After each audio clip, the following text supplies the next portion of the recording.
A rectangular garden is to have width x meters and length x plus 4 meters. The perimeter of the garden needs to be greater than 30 meters. Show that 2x is greater than 11. The area of the garden needs to be less than 96 square meters. Show that x squared plus 4x minus 96 is less than 0. Solve this inequality. Hence determine the possible values of the width of the garden. So here's the question in summary form then.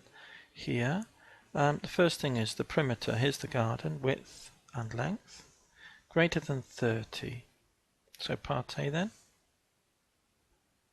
So here, we've got an x, we'll have another x, and then we'll have an x plus 4, and then another x plus 4. So there's the 4 sides, and that needs to be greater than 30. So what have we got? 1, 2, 3, 4 x's. 4 and 4 is 8. Is greater than 30. So 4x is greater than. Move the 8 over to minus. 30 take 8 is 22. So that tells us then divide by 2. 2x is greater than 11. Which is what we wanted to show. Just show it there. So we've done that.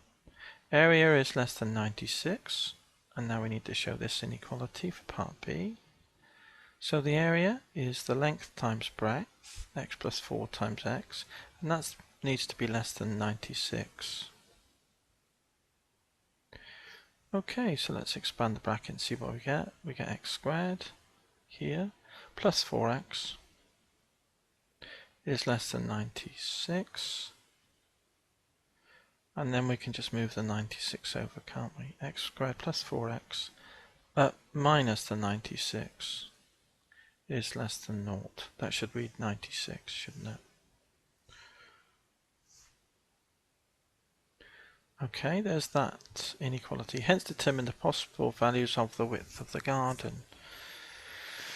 Okay, so C. I think this is C. Let's have a look. Oh no, solve this equation first. So 96 is 6/16, which is 8/12, isn't it? 8/12 times 8 and 96, and the difference is 4. So here we see that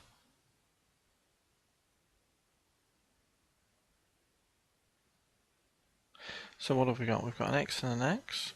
Let's just factorize it. And then we've got a 96, which we said was 12/8, and the difference is 4. This is a plus, so presumably it's plus 12 minus 8 is less than 0. So let's just double check that. X squared plus 12 minus 8 is plus 4. Minus times plus is a minus. 8/12 is a 96. So that's what we've got then. Do a little sketch of the curve. The root is at 8 here, and minus 12 here. Okay, it's less than 0, so basically it's a U-shaped curve. So we're asking, when is this U-shaped quadratic, which has these roots, oops, here, when is that underneath the x-axis? Y equals 0 value. When is that less than 0? So it's less than 0 for here, but we're only going to take the positive values, aren't we, for x, because that's the width. So here we can see that 0 is less than x is less than or it's less than 96, so it cannot touch 8, so it must go up 2 but not touch 8. Okay, that's that first inequality, but we see that here from this inequality x is bigger than 11/2.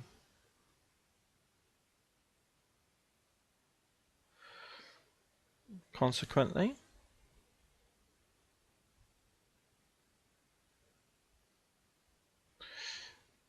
x can go up to 8 and it can go down to 11/2, which is 5.5.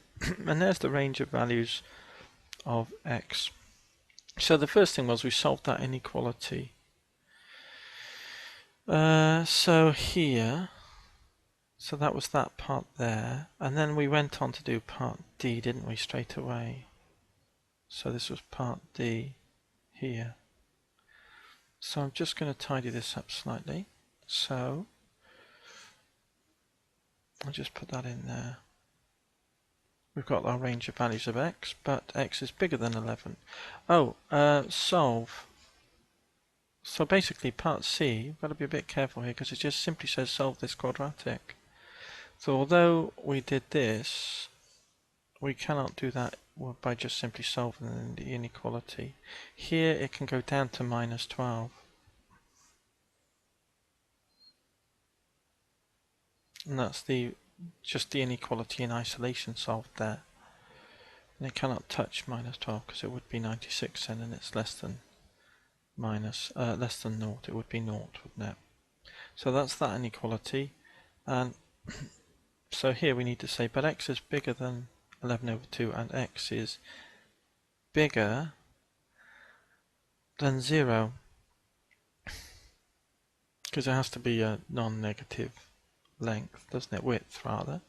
So we see the final answer is this for part D.